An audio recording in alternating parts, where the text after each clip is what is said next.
Pero puntahan muna natin ang update mula dyan sa Malacanang. Ngayong December 26, si Pangulong Bongbong Marcos inihikayat daw po ang publiko na suportahan ang Metro Manila Film Festival.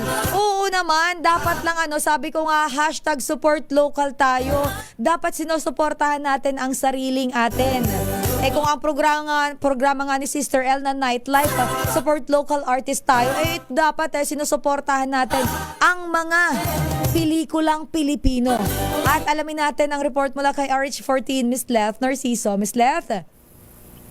Sister El, inimbitahan ni Pangulong Ferdinand Marcos Jr. ang mga Pilipino na panoorin ang mga pelikulang tampok sa Metro Manila Film Festival ngayong taon.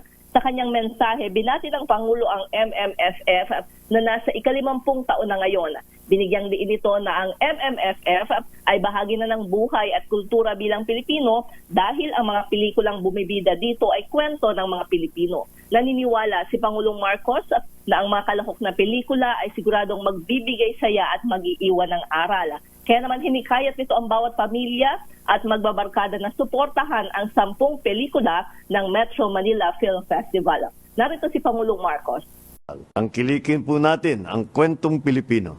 Suportahan po natin ang Metro Manila Film Festival 2024. Isama ang buong pamilya, buong barkada at panoorin ang 10 pelikula na handog ng MMFF.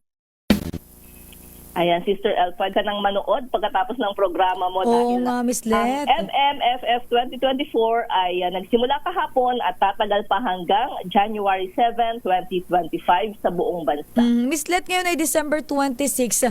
Ano ang schedule ng Pangulo? Wala pa sa ngayon. Actually, kahapon ay nakita lang namin yung picture ni Congressman Sandro, picture ng pamilya nila na mukhang nasa Baguio sila. Pero hindi pa kami na-update kung nakabalik na si Presidente dahil nga doon sa unang pahayag niya, di ba? Pinakita niya naman talaga yon na aakyat sila ng norte, sa Baguio at sa Ilocos Norte at babalik din siya agad sa Malacanang. So wala pa palang schedule ang Pangulo ngayon. Wala pang ibinibigay na schedule para ngayong araw. Alright, maraming salamat, Miss Leth. Balik sa'yo, Sister El. Dummy.